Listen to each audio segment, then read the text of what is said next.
வேணும்னு அவர் விரும்புகிறார். தேவர் ஞானத்தை கொடுக்கிறார். அவர் கடற்கரை மணலை போல மன விருத்தியை கொடுக்கிறார்.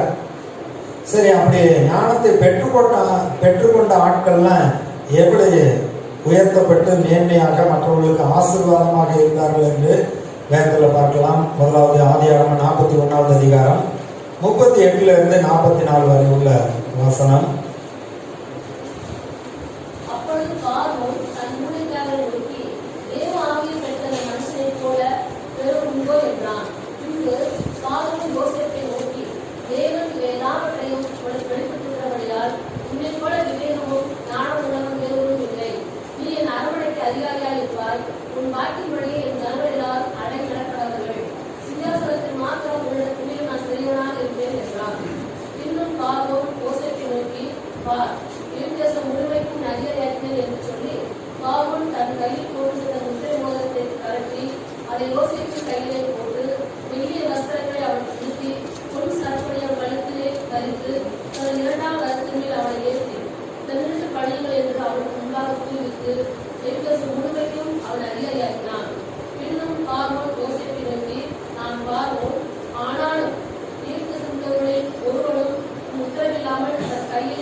பாருங்க, யோசேப்புக்கு கர்த்தர் தரிசனம் கொடுத்தார். அந்த தரிசனம் நிறைவேறதுக்கு கொஞ்சம் காலங்கள் ஆனது. ஆனா அநேக சூழ்நிலைகள்ல அவன் விரும்பாத காரியங்கள்லாம் நடந்தது. வீட்டில் இருக்கிற அண்ணன்மாரே என்ன செய்யறாங்க, பொறாமப்படுறாங்க. அவன் கண்ட சொப்பனத்து நிமித்தம் அவனை கொண்டு போய் குழிக்குள்ள போட்டு இஸ்மவேலிடத்துல வித்துட்டாங்க. எகிப்துல அடிமையாக இருக்கிறான். அடிமையா இருக்கிறப்ப போத்திபாருடைய வீட்டில் இருக்கிறப்ப கர்த்தர் கூடவே இருக்கிறார். போத்திபாருடைய வீட்டில் இருக்கிறப்ப செய்யாத குற்றத்துக்காக மறுபடியும் ஜெயிலுக்கு போக வேண்டியதா இருந்தது. ஜெயிலில் இருக்கிற பொழுது கூட அவன் எல்லாரிடத்துல அன்பாக நடந்து கொள்கிறான். கர்த்தர் யோசேப்போடு கூட இருந்தார் என்று சொல்லப்பட்டிருக்கிறது. அந்த ஜெயிலர் காவல்காரர்கள் அவர்கள் செய்ய வேண்டிய எல்லா காரியத்தையும் யோசேப்பு செய்து கொண்டிருந்தான். ஆனா ஒவ்வொரு நாளும் ஆண்டவர் இந்த வாக்கு கொடுத்தாரே, அந்த தரிசனம் கொடுத்தாரே, அதை நினைச்சு பார்க்கிறப்ப நம்ம இப்ப ரொம்ப லோ லெவல்ல ரொம்ப கீழே போயிட்டோமே அப்படின்னு அவன் யோசித்து கொண்டு இருந்தாலும் பாருங்க, 24 மணி நேரத்துல சூழ்நிலை மாறுறது வரை அன்னைக்கு ஒரு நாள் உடனே பாருங்க அந்த பானபாத்திரனுக்கு ஒரு நினைவு வந்தது. பார்வனுடைய கனவுக்கு சொப்பனம் சொல்றதுக்கு ஒருத்தே ஜெயிலில் இருக்கான்னு சொல்றான். உடனே தீவிரமாய் வசனம் பார்த்தீங்கன்னா தீவிரமாய் யோசேப்பை அந்த சிறை காவல் கிடங்குல இருந்து அழைத்து சவரம் பண்ணி அவனுக்கு வஸ்திரத்தை உடுத்தி ராஜா கிட்ட கொண்டு போய் நிறுத்தணும்னா சாதாரணமாக கொண்டு போய் நிறுத்த முடியாதுல்ல. அவனுக்கே ஒன்றும் புரியல. என்ன தூங்கி எந்திரிச்சா திடீர்னு வந்தாங்க, பார்வன் உன்னை கூட்டு வர சொல்லுறாங்க. பார்வனுக்கு எனக்கு என்ன சம்பந்தம், என்னை கூப்பிடுறாங்களே, அது வஸ்திரம் கொடுக்குறாங்க, இத்தனை பேர் வாங்க கூட்டிட்டு போறாங்களேன்னு ஒன்றும் புரியல. அங்கே போய் நின்ன உடனே இந்த மாதிரி சொப்பனத்துக்கெல்லாம் நீ விளக்கம் சொல்லுன்னு நான் கேள்விப்பட்டேன் அப்படிங்கிறப்ப கர்த்தரே சொப்பனத்துக்கு விளக்கம் சொல்லுவாராகன்னு சொல்றார். சொல்லி அந்த தரிசனத்துக்கு அவர் கண்ட சொப்பனத்துக்கு பதில் விளக்கம் சொன்ன உடனே பாருங்க, இந்த மாதிரி பஞ்சம் உண்டாகும், செழிப்பான காலங்கள் இருக்கிறப்பே தானியங்களை எல்லாம் சேர்த்து வைக்க வேண்டும் என்று சொன்ன உடனே யாராச்சும் ஞானமுள்ள ஒரு மனுஷனை தேர்ந்தெடுத்து இதெல்லாம் இந்த பஞ்ச காலத்தில் உயிரோட காட்டும்படி இதெல்லாம் செய்யணும் அப்படின்னு சொல்லி சொன்ன உடனே பார்வன் சொல்றான், தேவ ஆவியை பெற்ற இந்த மனுஷனை போல வேறு ஒருவன் உண்டோ என்றான். மறுபடியும் யோசேப்பை கூப்பிட்டு, நான் அரண்மனையில நான் ராஜாங்கத்துல நான் தான் இருக்கிறேன். ஆனா நீ தான் என் தேசத்து எல்லாத்துக்கும் அதிகாரியா இருக்க வேண்டும். உத்தரவு இல்லாம ஒருவனும் கையும் காலையும் ஆட்டக்கூடாது. எப்பேற்பட்ட ஒரு அதிகாரம் அவனுக்கு ஒரே நாள்ல கிடைக்குது பாருங்க. அவன் ஓங்கி எந்திரிச்சு பார்த்தா திடீர்னு பார்த்தாக்க அப்பேற்பட்ட ஒரு சூழ்நிலைக்குள்ள அவன் போய்விட்டான்.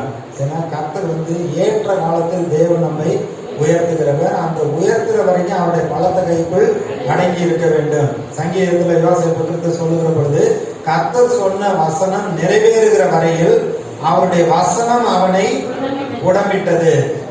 அப்ப பாருங்க, யோசேப்புக்கு கொடுக்கப்பட்ட ஞானம், அதாவது நீதிமொழிகளை சொல்லியிருக்கு, ஒருவன் கொடுக்கப்பட்ட வெகுமதி அவனுக்கு வழி உண்டாக்கி பெரியோருடைய ஸ்தானத்தில் கொண்டு போய் நிறுத்தும் என்று சொல்லப்பட்டிருக்கிறது.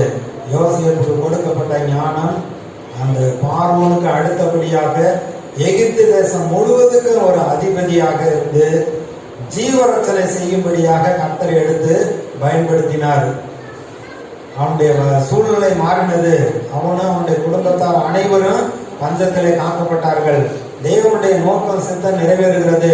ஆபிரகாம் கிட்ட சொன்ன அந்த வாக்குத்தத்தம் உடன்படிக்கை, இந்த ஜனங்கள் எகிப்தில் அடிமைத்தனத்தில் இருப்பாங்க, 400 வருஷத்துக்கு அப்புறம் அவர்களை நான் புறப்பட பண்ணுவேன்னு சொல்றாரு. அடுத்து பாருங்க, யோசேப்பு அங்க இருக்கிறப்ப இந்த ஆபிரகாமுடைய யாக்கோபுடைய பிள்ளைகள் எல்லாரும் வந்து எகிப்துக்கு அங்க போய் தங்குறாங்க. ஒரு கோசையின் பகுதியில் குடியிருக்கிறாங்க. அவர்களுக்கு வேண்டிய எல்லாமே அவர்களுக்கு இருக்கிறது. கர்த்தருடைய வார்த்தை உடன்படிக்கை அப்படியே நிறைவேறுகிறதை பார்க்கிறோம். அப்ப இன்னைக்கு வந்து ஆவியில நம்ம நிறைந்து தேவ ஞானத்துல நிறைந்து அவரை அறியக்கூடிய அறிவுல வளர்ந்து கொண்டு இருக்கிற பொழுது கர்த்தர் இது போன்ற காரியங்களை உங்களுடைய வாழ்க்கையில குடும்பத்திலே செய்ய வல்லவராய் இருக்கிறார். இன்னைக்கு யாரை கேட்டாலும் என்ன செய்யறதுன்னே தெரியலங்க, அடுத்து என்ன நடக்கும்னே தெரியலங்க. யார் கண்டா? பரலோகத்தை யார் பார்த்தது? நரகத்தை யார் பார்த்தது? இந்த பூமியில சந்தோஷமா இருந்தா அதான் பரலோகம், கஷ்டமா இருந்துச்சுன்னா அதுதான் நரகம். இதை காட்டிலும் நரகம் ரொம்ப கஷ்டமா இருக்க போது வீட்டிலே நான் நரகத்தை அனுபவிச்சுட்டேன்லாம் சொல்றாங்க. ஆனா அப்படி அல்ல. வேதத்துல சொல்லப்பட்டிருக்கு, பரலோகம் இருக்கிறது உண்மை, நரகம் இருக்கிறது உண்மை. தேவனுடைய ஆவியை பெற்றுக்கொண்டவர்கள், தேவனுடைய பிள்ளைகள், தேவ ஞானத்துல நீங்கள் நிறைந்து இருக்கிற பொழுது எந்த இடத்துலையும் நீங்க தாழ்ந்து போக முடியாது. உங்கள் தலைகளை உயர்த்துகிறவர், உயர்ந்த ஸ்தானங்களில் ஏறி வர பண்ணுகிறவர், சகலத்தையும் கீழ்ப்படுத்தி ஆண்டு கொள்ளும்படியான அதிகாரத்தை தேவன் நமக்கு கொடுக்கிறவராய் இருக்கிறார். யாத்திராகமம் 31வது அதிகாரம் முதல் 5 வசனம்.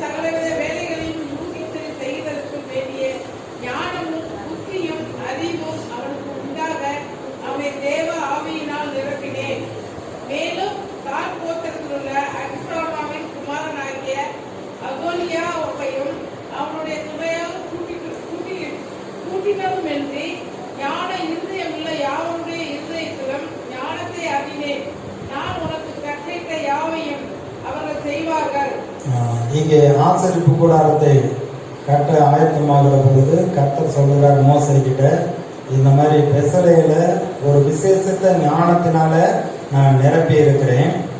எல்லா காரியங்களையும் வெள்ளினாலையும் பொண்ணுனாலையும் மர வேலையிலையும் யூகித்து எல்லா காரியங்களையும் அழகாக நேர்த்தியாக என்னுடைய விருப்பத்தின்படி எல்லாவற்றையும் செய்யும்படியாக நான் வந்து ஞானத்தின் ஆவியினால நிரப்புகிறேன். அதே போல வந்து அகோலியாங்கிற ஒரு வாலிபனையும் கூட அவனுக்கு துணையா இருக்கும்படி அனுப்புகிறேன்னு சொல்றாரு. இன்னும் வந்து பாத்தீங்கன்னா அநேக ஸ்திரீகள், ஞானமுள்ள ஸ்திரீகள், அவர்களும் வந்து கர்த்தருடைய அந்த ஆலயத்தின் வேலையிலே அவர்கள் வேலை செய்தார்கள் என்று சொல்லப்பட்டிருக்கிறது. கர்த்தருடைய காரியமாக நாம் செய்வதற்கு பரிசுத்த ஆவியானவர் அப்பேற்பட்ட ஒரு ஞானத்தின் ஆவியினால் நம்மை நிரப்புகிறவராயிருக்கிறார். பொதுவாக வந்து காரியங்களை பார்க்குறப்ப அவங்களே பாடுறாங்க, அவங்களே ஜெபிக்கிறாங்க, அவங்களே எல்லாம் செஞ்சுக்கிறாங்க.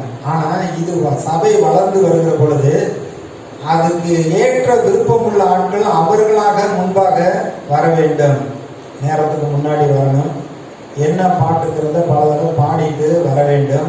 மியூசிக் வாசிக்கிறதுக்கு ஆசை உள்ளவங்க அதுக்கேற்ற போல பிள்ளைகளை கற்றுக் கொடுக்க வேண்டும். கற்றுக் கொடுத்து கர்த்தருடைய காரியமாக வாசிக்க வைக்க வேண்டும்.